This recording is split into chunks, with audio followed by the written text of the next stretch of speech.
Alors Carole, évidemment, après que le décor ait été ainsi tapissé sur fond de contamination et d'inquiétude autour de la crise et de ses ravages, tu nous promets un vaccin anti-crise, pas forcément un vaccin anti-Covid, mais les deux sont tellement liés qu'on attend avec impatience que tu nous en dises plus. Mais oui, le vaccin existe déjà. euh, et il tient en deux mots, donc ce sont les droits sociaux.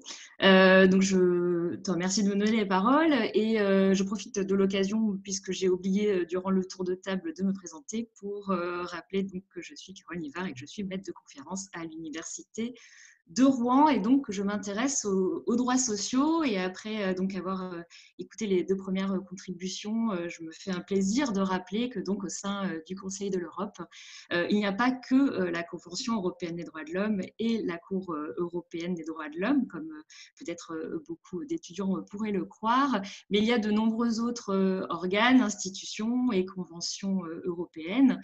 Et notamment, la Convention européenne a une petite sœur, une sœur un petit peu plus jeune qu'elle en matière de droits sociaux, un peu plus jeune puisqu'elle a été adoptée en 1961, c'est la Charte sociale européenne. Et il faut le dire, cette petite sœur est peu connue puisqu'elle est restée dans l'ombre de son aînée, la Convention européenne des droits de l'homme. Pourquoi? Pour diverses raisons, mais notamment en raison du fait qu'elle n'a pas été accompagnée, cette charte sociale européenne, comme sa grande sœur, donc celle des droits civils et politiques, la Convention européenne des droits de l'homme, d'une cour, d'un juge international.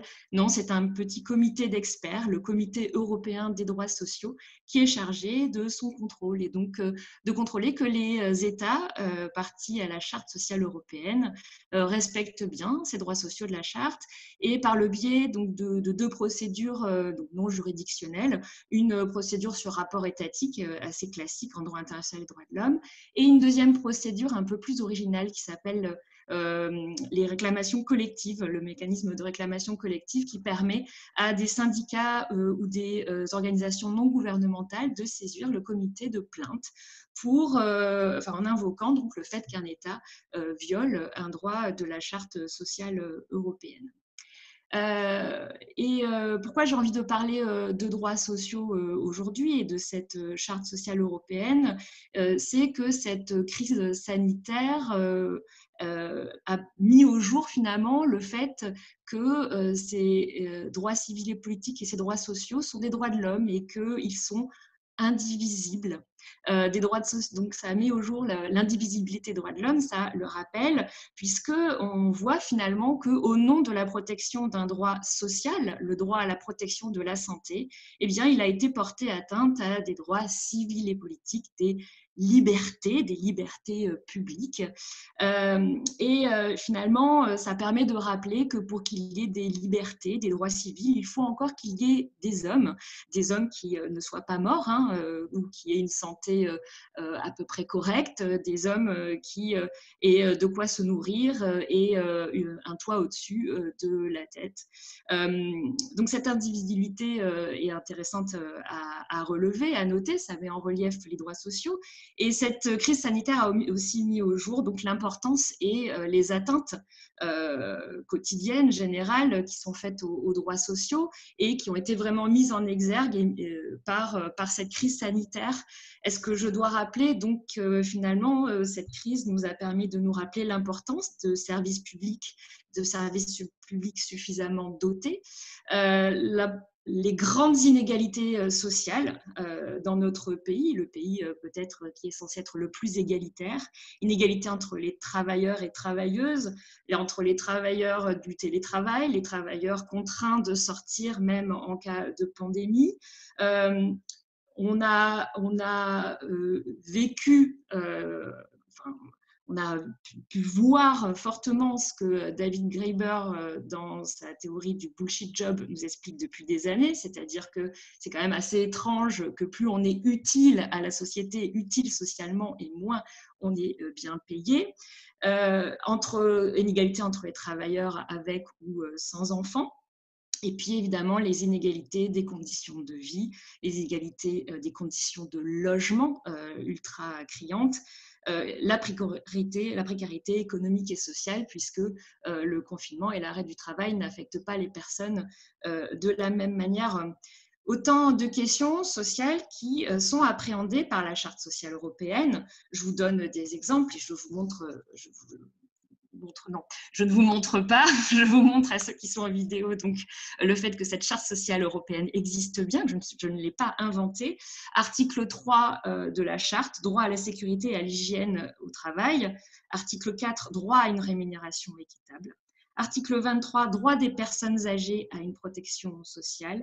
Article 27, droit des travailleurs ayant des responsabilités familiales à l'égalité des chances et de traitement. Cette charte sociale, elle est utile, elle brille aujourd'hui et elle brillera demain, certainement, le monde d'après, qui s'annonce en premier lieu par une crise économique et une crise de l'emploi qui s'annonce violente, forte. Là encore, la Charte sociale européenne et la jurisprudence du Comité européen des droits sociaux est extrêmement intéressante, notamment la question de tous les droits des travailleurs. Et la jurisprudence du Comité européen des droits sociaux, notamment ces décisions qui ont été rendues contre les mesures d'austérité grecques, puisqu'à ma connaissance, le Comité européen des droits sociaux est le seul à avoir condamné et à avoir considéré que les mesures d'austérité grecques constituaient des violations aux droits de l'homme, aux droits des travailleurs et aux droits sociaux, la seule instance européenne en tout cas. Et cette jurisprudence est très intéressante puisqu'elle nous rappelle que même en cas de crise économique, les droits sociaux doivent être respectés. Les États peuvent revenir, peuvent réduire ces droits sociaux, mais ne pas les remettre en cause de manière générale et à condition de respecter un minimum.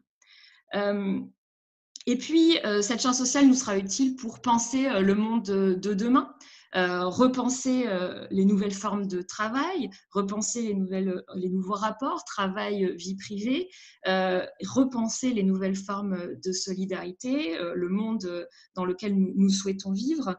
Là encore, la Charte sociale européenne a des jurisprudences très intéressantes, même sur le droit à l'environnement, qui n'est pas consacré en tant que tel, mais qui est justement protégé sous l'angle du droit à la protection de la santé, et des droits extrêmement stimulants comme l'article 30, le droit à la protection contre la pauvreté et l'exclusion, et donc des jurisprudences très originales qui permettent vraiment de réfléchir et de faire avancer sur ces questions.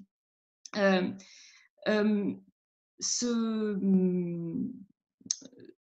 que je voulais dire? Ah oui, donc je voulais dire, reprendre mon titre et dire que les droits sociaux sont bien donc un vaccin anti-crise au pluriel d'ailleurs.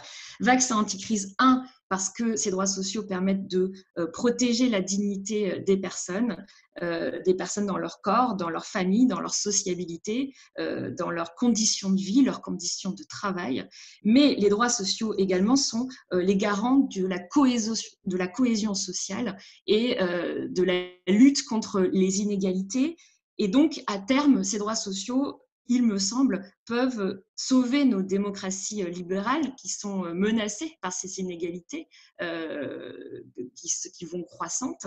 Et ces droits sociaux peuvent sauver nos démocraties libérales, il me semble, autant que les droits civils et politiques le peuvent.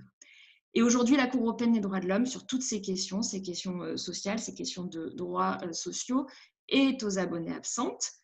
C'est normal puisque elle est là pour garantir un texte qui consacre des droits civils et politiques. Et même si elle a su interpréter largement certains droits pour élargir le champ d'application de certains droits pour garantir, protéger certains droits sociaux, ou en tout cas entrer dans le domaine des droits sociaux, son intervention est tout de même limitée. Et le Comité européen des droits sociaux et sa jurisprudence, pour moi, ils ont des avantages très intéressants, et notamment le fait qu'il n'y a pas donc, de recours individuel, c'est un recours collectif, objectif. Il n'y a pas à rechercher une victime, il n'y a pas d'épuisement des voies de recours internes. Donc, on va pouvoir avoir des décisions beaucoup plus rapidement que devant la Cour européenne des droits de l'homme.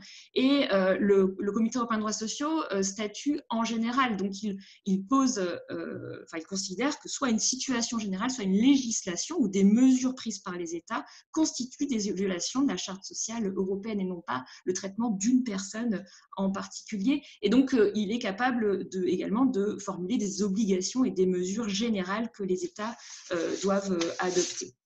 Alors, ça paraît un peu trop beau pour être vrai, hein. Il y a forcément un loup derrière cette charte sociale européenne. Il y a un loup, j'ai même envie de dire, il y a plusieurs loups. J'ai bientôt terminé.